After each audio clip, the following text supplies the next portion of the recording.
Hey there, Paul from Vurbl here. We're building the biggest audio destination on the internet, where audio creators like you can build and monetize their audience. To learn more, all you have to do is visit Vurbl.com, that's VURBL.com, and sign up as a beta subscriber. While you're on the site, peruse our growing list of podcast reviews to discover your next binge-worthy show. And now, on to Life Transformation Radio. Welcome to Life Transformation Radio. This show is all about life transformations and our journey from where we were to why we are doing what we are doing today. We will discuss the hiccups, the roller coasters, and the blood, sweat, and tears that has been poured out while discovering our purpose. It is all about our transformations. Here is your host, Sean Douglas. Good morning, good afternoon, and good evening. Welcome to another episode of Life Transformation Radio. I am your host, Master Resilience Implementer, TEDx speaker, business positioning strategist, and international best-selling author, Sean Douglas. This show is currently heard in over 79 countries. So whether it's your first time joining us or you've been listening to us for some time, I want to thank you to those who are listening from around the world. Life Transformation Radio is all about our transformation. Here, we tell the stories of why we're doing what we're doing, highlighting that transformational moment that changed our lives, and how we use it to then transform others and elevate their lives as well. Now, you can listen to us live right here on the Blog Talk Radio Network, Tuesday through Friday at 5:30 p.m. Eastern Time. You can join our Facebook group, Life Transformation Radio Community, and never miss an episode by subscribing wherever it is that you listen to podcasts.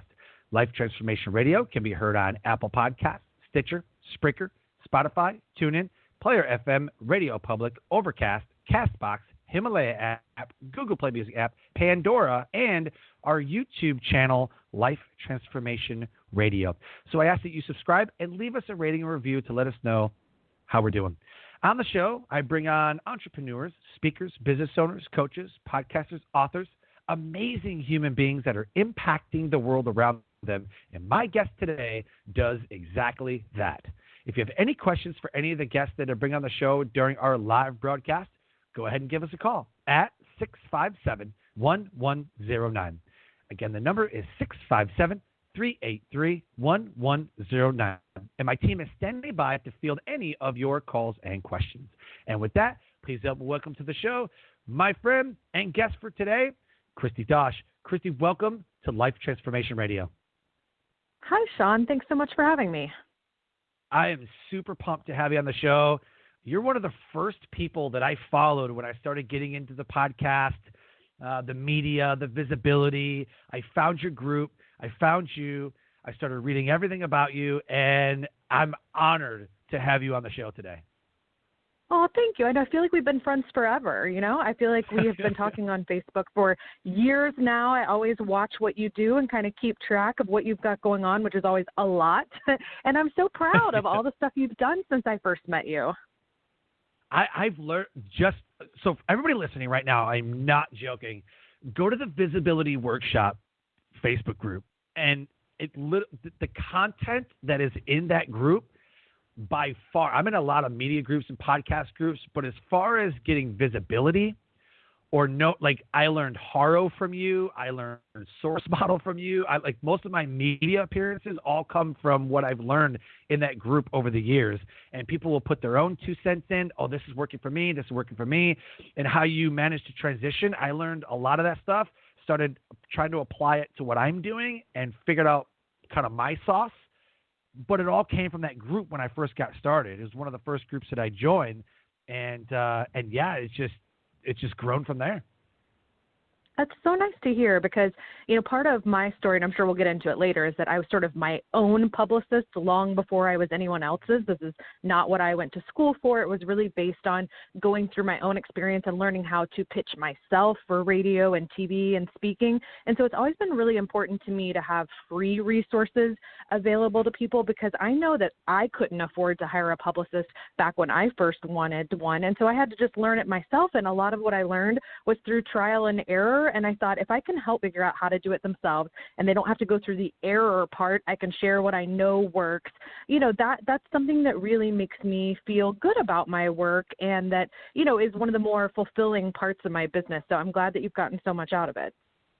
Oh, for sure. Definitely. The title of the episode is Preparing for Publicity with publicist and speaker Kristi Dosh. She's a publicist who founded Guide My Brand to work with entrepreneurs and nonfiction authors to establish themselves as experts in their niches and become more visible for their expertise through opportunities such as guest blogs, podcast interviews, public speaking engagements, feature articles, and media appearances. Kristi is her own best case study, beginning her career as a corporate attorney, and used a combination of blogging, social media, public speaking, and media appearances to become a nationally recognized expert on the business of sports. She left the corporate world to work for such outlets as Forbes and ESPN, and today she works with busy entrepreneurs and nonfiction authors who want to become experts themselves and step into the spotlight so they can grow their businesses. You can visit her website at guidemybrand.com, and you can join her free private Facebook group called the Visibility Workshop. Her guidemybrand.com link below has another side to it, guidemybrand.com/author, and then guidemybrand.com/preparing for publicity. It's right there in the show notes. Her Facebook and LinkedIn links are there. Send her a friend request. Don't be creepy. And let her know that you listened to her episode of Life Transformation Radio. This episode's show notes are brought to you by Vurbl. Go to Vurbl, VURBL.com, Vurbl.com, and listen to all of their audio and podcast choices. Kristi, my first question for you today, and I believe is the most important question you can ever ask yourself, is why? Why do you do what you do? So I will start by saying that the why I had when I started my business is a little different than the why that has actually kept my business going for 5 years, because I think sometimes as entrepreneurs, we find ourselves starting businesses somewhat unexpectedly. I always say I was a reluctant entrepreneur. I did not want to be an entrepreneur or run my own business. I had been a corporate attorney, and then I had been a full-time broadcaster, and then I got this amazing opportunity to go work in a boutique PR agency. They recruited me. They were looking for somebody who had legal background but also was a great writer, and I fit that bill, and they recruited me after I left ESPN years ago. And I had never really considered working in PR, but got a great education from them over the course of about 2 years.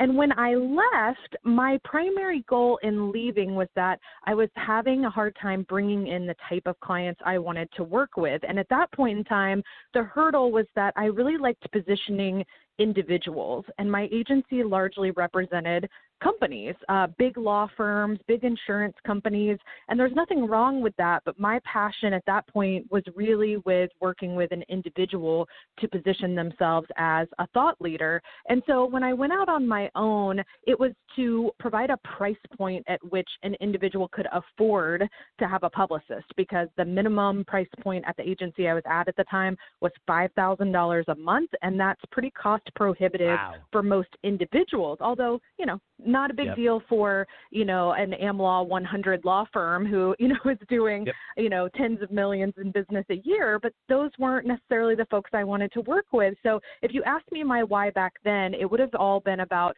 providing something at the right price point for the people that I liked to work with, but it has evolved over those 5 years. And what kind of keeps me going now is this stat that I came across that said that only 19% of experts who are featured in the media are women. And as a woman who had been in the media as a broadcaster, I was shocked by this number. And, my first instinct as a woman was to be like, someone's discriminating against us. Like, why are men not letting us be on TV or, quoting us in newspapers? And I didn't fully understand because that hadn't been my experience. I had been able to, get onto TV. I'd been hired away from my law firm by ESPN to be their first ever female sports business reporter. So I didn't fully understand the problem. And I looked into more of the studies that had been done around it. And what it turned out to be is that women don't pitch themselves. you get far fewer pitches from women than from men when you're a talent producer at a television network or you're the editor of a major publication. And so I really made it my mission to focus more on women. Now, we don't exclusively work with women, but what's really interesting is I found my marketing messaging is almost 100% directed at women, and yet I still end up with pretty equal levels of male and female clients because men don't need permission to go out and try to position themselves as an expert and to get visibility. Right. Men tend to do it more naturally. Women need the permission, so my marketing messaging targets them, but we are very happy to work with all of our wonderful male and female clients. I just have to give a little bigger push to the women sometimes. Yeah. I wonder what the stat is for women podcasters, because I'm friends with way more women podcasters than I am men podcasters. And I've helped a lot of women launch their shows. I wonder if there's a stat that says how many women podcasters, the ratio of men to women there are. A lot of events I speak at, there's a lot of women too. Yeah, I'd be really interested in that too, and I'm sure it varies by topic. I've spent so much of my life in sports, and most of the sports podcasts, not just that I listen to, but that are available for the topics I'm interested in, are hosted by men. But you're right, when I look at entrepreneurial podcasts or a lot that I listen to in the publishing and the author space, there are a lot of females. So it'd be interesting. I've never seen that stat before, but I'm going to look for it now. And a lot of woo-woo podcasts, like the Energy Healers and the Reiki Masters. Like, I probably can't name one guy who says, yep, I'm an energy healer. I've had Reiki Masters on my show. I literally can't. So, and I know a lot of, women podcasters who they call themselves those energy healers and the intuitives and the, so I don't know. Maybe the women have something that the men don't. My wife's definitely smarter than me, for sure. I wonder too if it's women like to talk more than men. I think if you looked on a whole and you were generalizing, my female friends are a little more chatty than my male friends. So maybe the podcast format is a good one for women. Yeah, for sure. So the whole point of the show is to highlight those transformational moments. And I love how even your why transformed. When you first started off, your why was one way, it kind of evolved. Now your why is here. It still has the basic foundation of why you started, but it always evolves. I'm curious, what is your transformational moment that happened in your life and it puts you on the path to what you're doing today? Yeah, so this happened way back, and it's actually easy for me to talk about because I did a panel one time where they brought in several women from different industries, and they told us they wanted us to talk about our game-changing moment. And that was years ago, and I still would point back to the exact same moment I named then, which would be the first time I ever called myself an expert.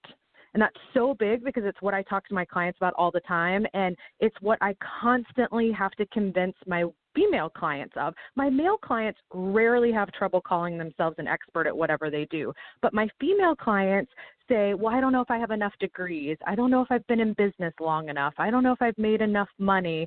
I don't know if I've had enough clients. It's all these enoughness, sort of statements. And the truth of the matter is, and you've heard me preach this, Sean, but I talk about how you should position yourself as an expert on your own experience.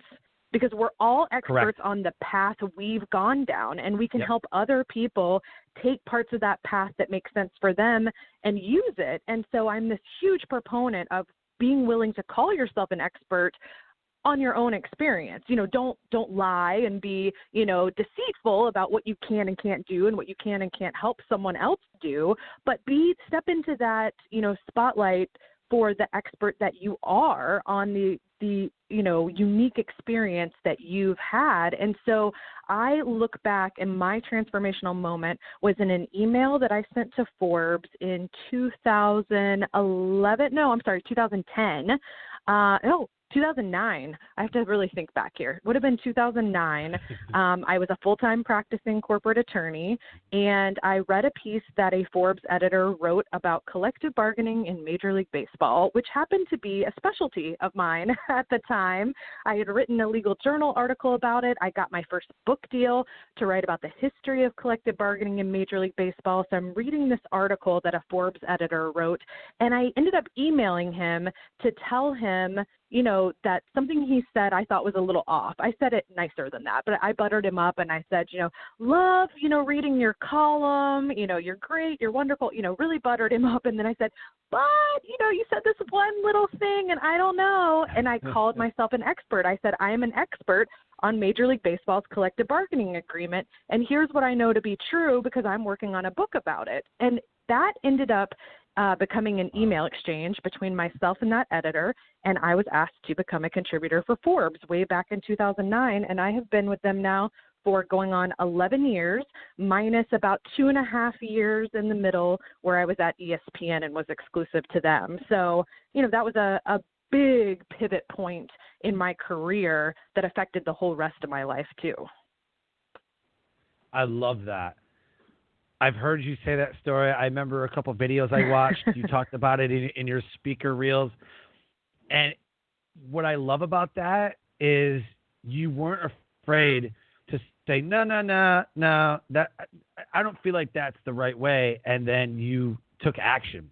Most people will say, oh, that guy was so off, and then scroll or exit out, or they don't even know what they're talking about, and not voice what's going on, not voice what their opinion is, whether it be, you know, maybe they don't want my opinion, maybe they'll think less of it, you know.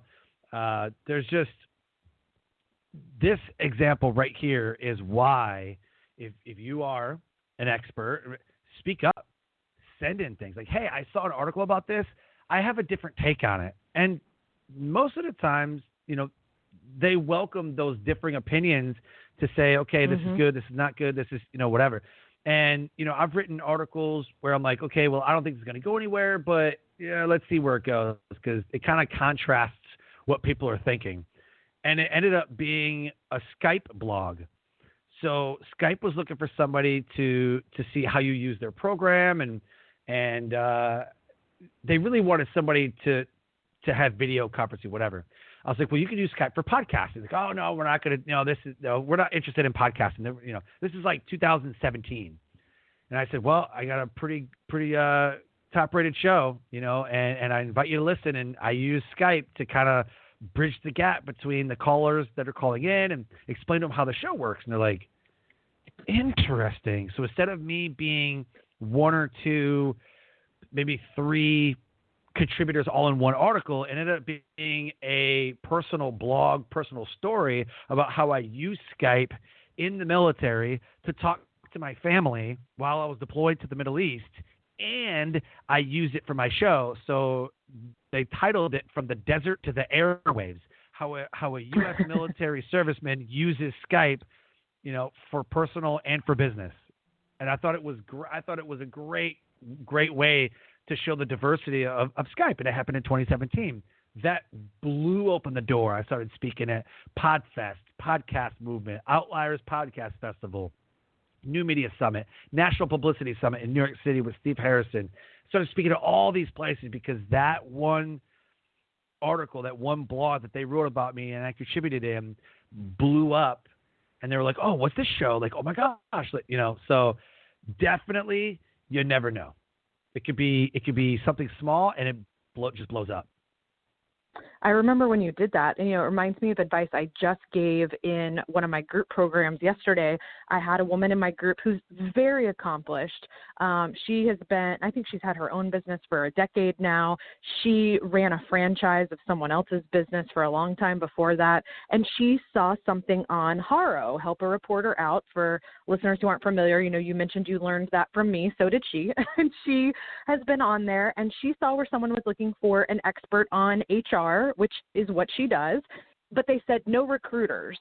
And she got a little nervous because she was worried that they would consider her a recruiter, although that is not what she calls herself. And a lot of her marketing is around the fact that she's not a recruiter, that she's, sort of a third-party HR manager that you can hire if your business doesn't, can't afford a full-time position yet. And so although she's not in-house with the company she works with, she serves in that HR manager role. But she was so scared to send in a pitch to this HARO request because they specifically said no recruiters. And she was so worried that that's how they would see her. And I said, you've got to keep that in mind when you send the pitch, but I want you to send it. And I want you to be persuasive and explain to them how you're not an average recruiter, how you do have this very different business model. I think they're going to be fascinated to learn what you do. They probably have no idea that someone like you exists.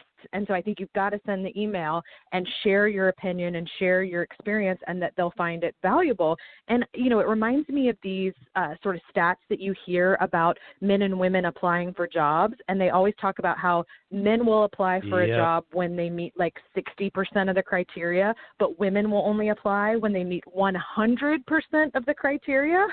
And I see the same thing all the time when it comes to publicity. Women don't want to put themselves out there unless they feel like world's foremost expert on a subject. And that's why I try so hard to preach that expert on your own experience thing, which you do so well. Yeah, absolutely. I had somebody on the show last year, and they had said something about that. I think it was like September, October, and they had said that men will try to just apply for a job just because I could probably do that. They may not even be qualified, but we'll take a chance.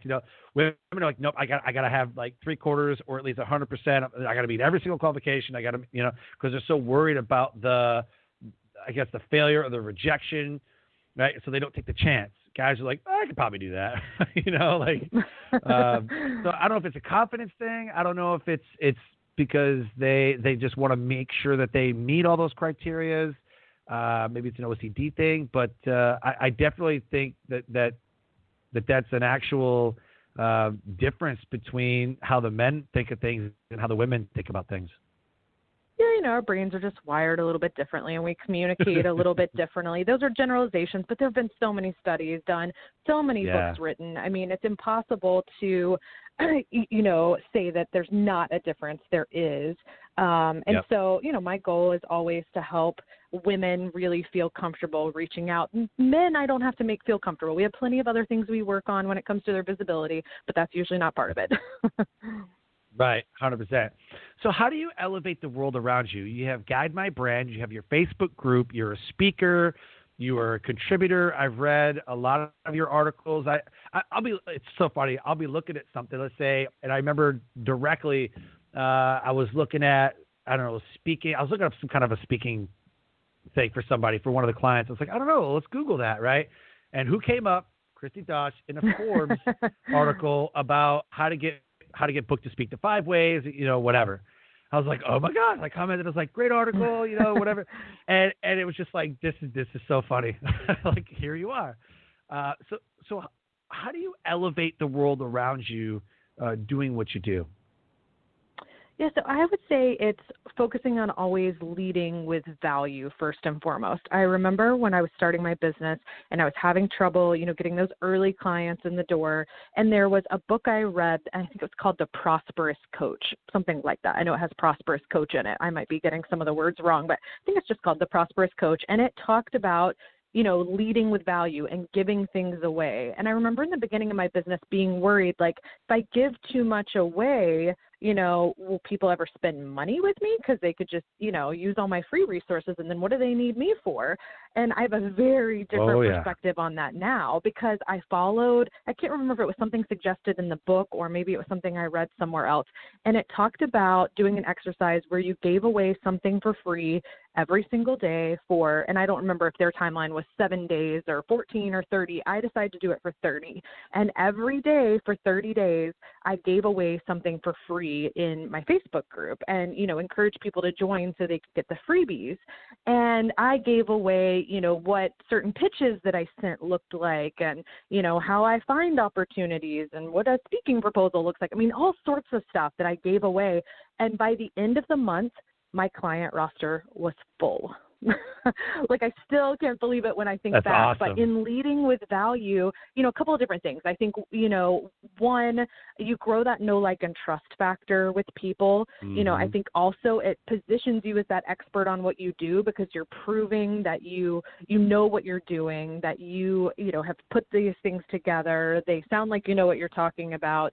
And so I was able to fill my coaching practice, but I didn't stop giving then. I mean, I do lives in the group as often as I'm able to. I post something in there almost every single day. I've given away all sorts of things that I've had in the past.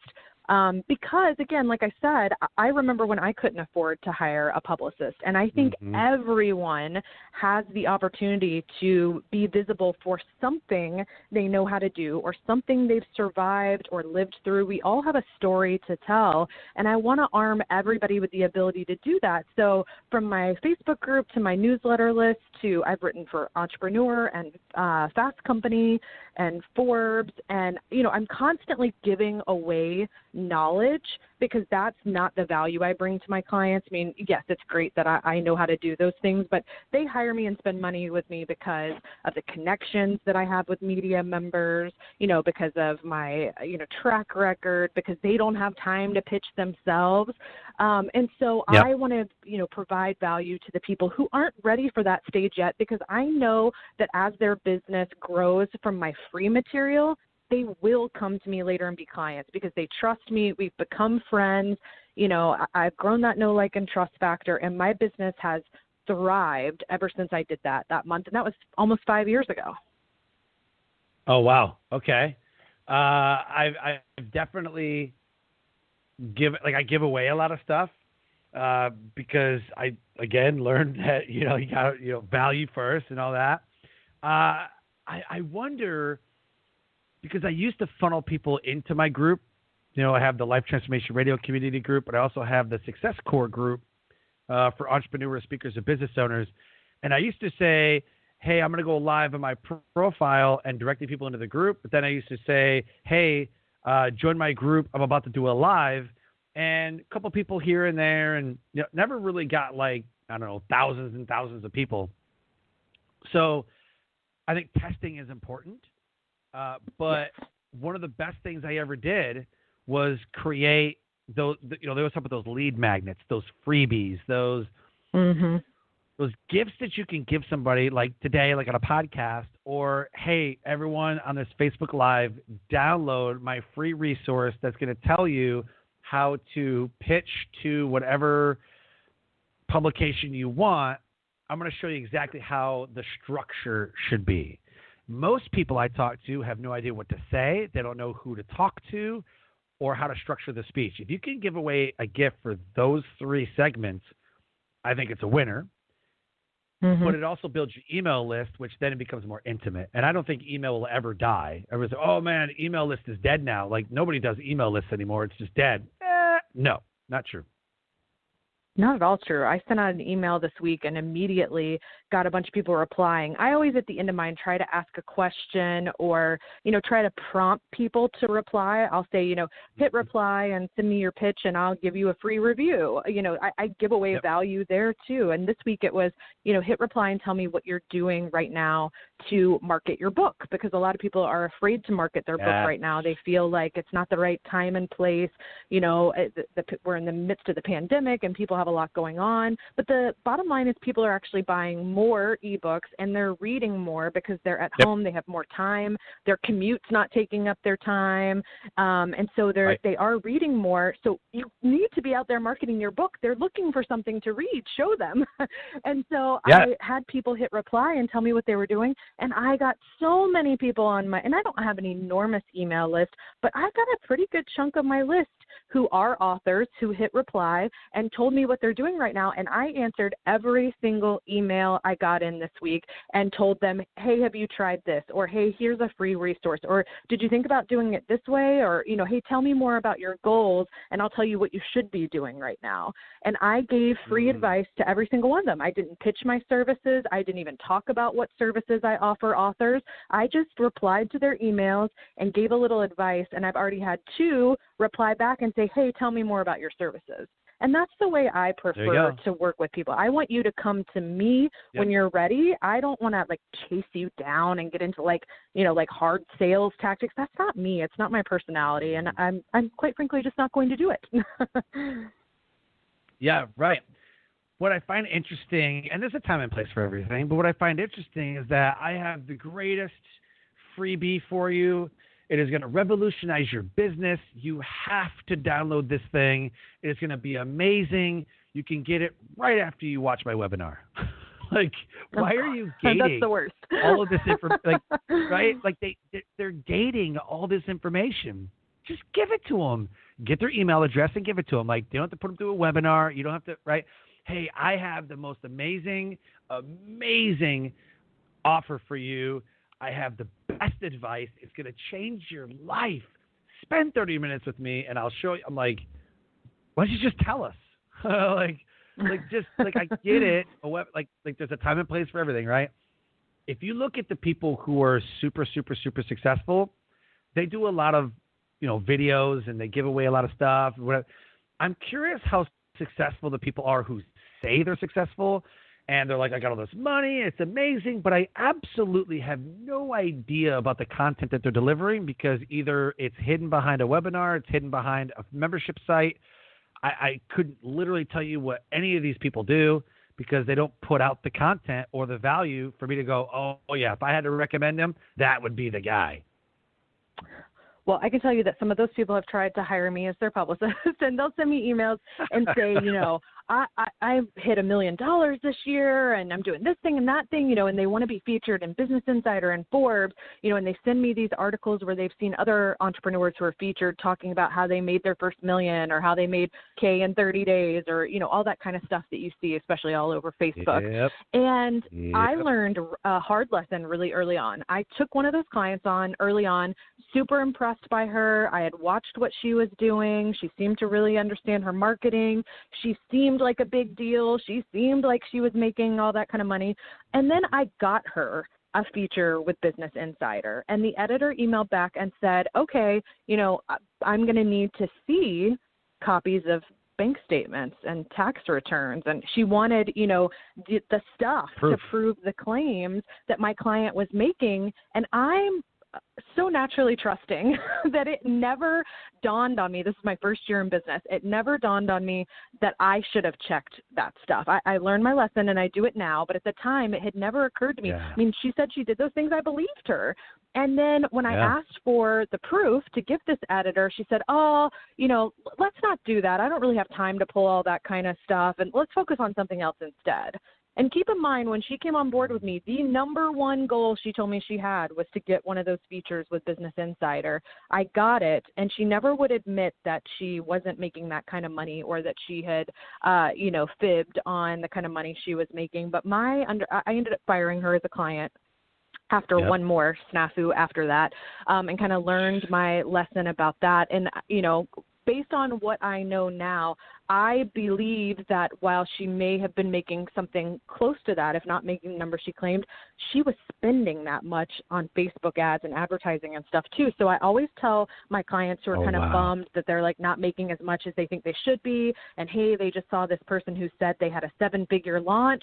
I said, but what if they spent, $990,000 to generate that $1 million in revenue? There's actually so many people out there that's what's happening. The numbers they're sharing with you don't tell the whole story. And so I learned that early on. And when clients want me to make financial claims, when we pitch them, we do now vet it ourselves, and they've got to show us the bank statements, the tax returns, whatever, because I ended up looking like an idiot with that editor. And I never want to look like that ever again. Valuable, valuable lesson. Yeah, huge. So let's talk about those free gifts that when you're on a podcast, when you're doing Facebook Lives, when you're doing virtual summits, which is huge, you got to have free gifts. You got to have offers. So what do you have for everybody today? Yeah, I do always tell people, don't start doing podcast interviews until you've got a free gift. I did a bunch in the beginning before I had my first lead magnet, and then it was like, missed opportunity. You hope people listen and will go look you up, but there's such a better odds of that happening if you actually have a lead magnet. So I have a couple of different, depending on whether people, I represent both entrepreneurs and non. So if you've got people listening who either already have a book out, or especially if they've got one coming out, I have a free checklist that tells you exactly what I think you should do leading up to your publication date. And I split it into a section that's like must do, like the bare minimum you must do for this to be worth your while. And then I have a second section that talks about like a nice to-do list. Like if we were going to do it for an author, we would do all those things too. But if you don't have the time, you can't hit everything on the list, at least hit the must-do list. But that checklist, which is almost the exact checklist that we use internally, I am willing to share with everybody so that they can do it themselves. And that is at guidemybrand.com/author. So for the authors in the audience, but I thought you probably have a lot of entrepreneurs in your audience who maybe aren't authors yet, aren't at that stage, aren't ready. So I also have another free gift that is more around this idea of positioning yourself as an expert on your own experience. We talked about that a little bit, but we didn't really talk about how you do that. But I think it's incredibly important. And in fact, the way I teach it, I want it to go right into your pitch once you get this expert statement sort of nailed.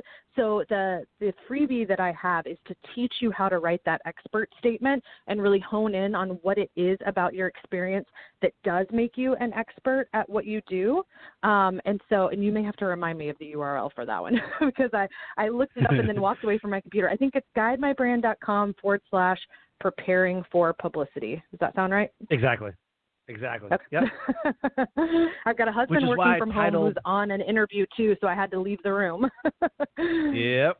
Which is why I titled the episode "Preparing for Publicity," because not only do you have a free gift, but some people that so I launch people's podcasts for them. We take out press releases. I usually use PR.com or PRweb.com just to send that press release out. And there's a lot of people that are not positioned to even get any media attention. It looks like they are, but when you dive into their stuff, they're like, man, you got a lot of work to do. Like you don't have certain aspects set up on your website. You don't have your pitches set. You don't have your ask or an offer. You don't even have any of that. You don't have a free gift. You're at the beginning stages. I'm not sure we can even launch this thing yet. So there's a bunch of different things that we got to do first. Yeah, or they sound like 100 other people. I mean, that's one of the biggest things I see when people come in to work with us is they haven't figured out how to position themselves uniquely. And we do all have a way to do that because all of us have a completely unique experience in life or in business to share that's relevant to what we do. And people, just use very generic ways to describe themselves and what they do, and it doesn't set them apart from their competition. And it's a noisy marketplace. You got to find a way to stand out. So learning how to position yourself as that expert on your own experience, I think is key. And once you nail that, you can use it in so many places, not just in pitches, but in other types of marketing material, on your website, on your social media. So I think it's a really important exercise for folks to go through. 100%. Absolutely. So before we end the show, I want to get into a little bit as for just a second. If somebody is that I'm a one-person show, I'm going to, pitch all this stuff because I get pitched a lot. And you kind of called me out a little bit. You're like, yo, publicists don't generalize, right? And you're like, you know what? 100%, you're right. So I get pitches from publicists all the time, and I share those with other podcasters. I'm like, hey, this guy looks pretty good. He's like, yeah, I got the same one, same exact email. Like, there's nothing that says this person would be great on Life Transformation Radio or whatever podcast, but there's a 6-paragraph email with a one sheet and a bio and pictures and it's just this whole copied and pasted email. What do you think would be the best practice? There's a publicist listening right now. What is the best practice for publicists to really serve their clients? So, the way I've learned to pitch comes from receiving pitches for over a decade now, writing for Forbes and then ESPN and back to Forbes. I mean, I get pitched in my sports-related inbox like 100 times a day on average. And I don't even open a lot of them because it's got to be a subject line that makes it very clear to me that you understand what I do, that you didn't just pull me out of some Cision database and you think you know what I write about and you send me something about, a topic I've never covered and likely never will. So I want to see that you've done your research. And so I write my pitches with that in mind. The only thing that stays the same in my pitches is the person's expert statement. When a client comes on board with us, we work on that expert statement. The way I structure that, it's usually 2 paragraphs of 2 sentences each. So we're not talking like a massive amount of information, but that's how I position them as the expert on their topic. But, this goes back to what we were talking about earlier, leading with value. Pitching is the same way. The most important thing you have to do when you send out a pitch, and it doesn't matter if it's for a podcast or a speaking engagement or a TV appearance, it doesn't matter what kind of publicity it is.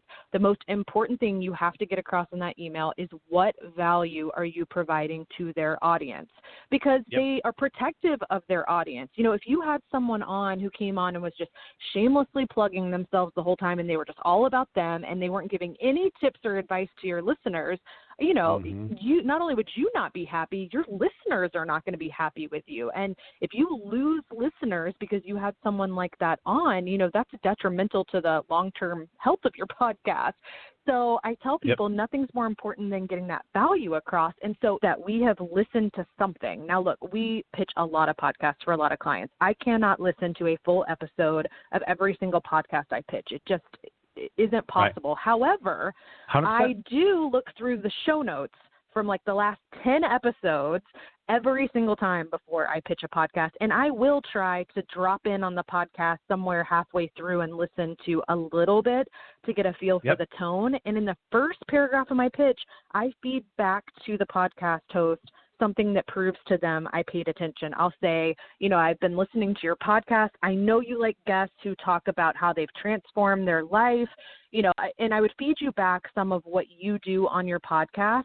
Then I would tell you what my client can talk about that you've never had on your podcast before and why it's important to your particular audience, which your audience might be very different from the 5 other podcasts I'm going to pitch today. So that section is going to look different. The expert statement then is going to come. It's going to look the same. I'm going to position my client as an expert who's worthy of being on your podcast. And then I close out, by thanking you for your time and by, letting you know my client would love to join. They would share on social media and help promote your podcast. Let us know if we can schedule a time with you to have them on. So every single podcast pitch or any other kind of pitch we send is sent individually, one at a time, which is why people hire us, because that is a time-consuming activity. And if you have other things you need to be doing in your business, you probably don't have time to be pitching yourself at that level. And so that's why spending money with us ultimately makes sense for people, is because it takes a lot of time to do it the right way. The biggest takeaway there for me, and if you're a podcaster, if you're a publicist, if you're somebody, you actually are giving them information that would value the listeners, the host. Right. I want to prove to you I know your audience. It's amazing. Yeah. Yep. I want to prove to you I know your audience and I know what they need to hear. This is something I talk a lot about when I'm at podcast events, when I'm at New Media Summit, National Publicity Summit, when I'm sitting there, I'm like, don't pitch a podcast because you're amazing. Pitch the podcast because you can offer something of value to the guest, not a freebie, just the value you're going to bring. So that's huge. Kristi, this has been absolutely amazing. We got about a minute left. What is the takeaway for the listeners today? If they listen to anything else, what is it that you want them to know and understand? I was just thinking, everything we've talked about circles back to value. There's nothing more important than adding value, whether that's for your, your email list, your free Facebook group, your current clients, or the podcast host that you're pitching. Nothing's more important than understanding what your value is and being able to communicate and give value to other people. So focus on that, and you will succeed. I promise. Boom. Love it. Kristi has been absolutely amazing. I'm honored to have you on the show. Like you said before, I feel like we've been talking for years. I follow everything that you do. You're an absolute rock star and a badass, and I'm just honored to spend some time with you today. Well, thank you. I was honored to be on the podcast. I appreciate you asking me. Thank you so much. Life Transformation Radio listeners, an amazing guest impacting the world around her. If you want to guest on a podcast, if you want to write a book, you want to launch a book, if you want to get a media visibility, if you want to get that publicity, she is the foremost expert on this. Connect with her at guidemybrand.com. Get into those free gifts. Send her a friend request on LinkedIn or Facebook. Don't be creepy. And let her know that you listened to the episode of Life Transformation Radio. And with that, I close the show by saying, live your brand. Find opportunities every day to live out the core values that you hold deep in your heart. And I call this living your brand. So until next episode, live a great life.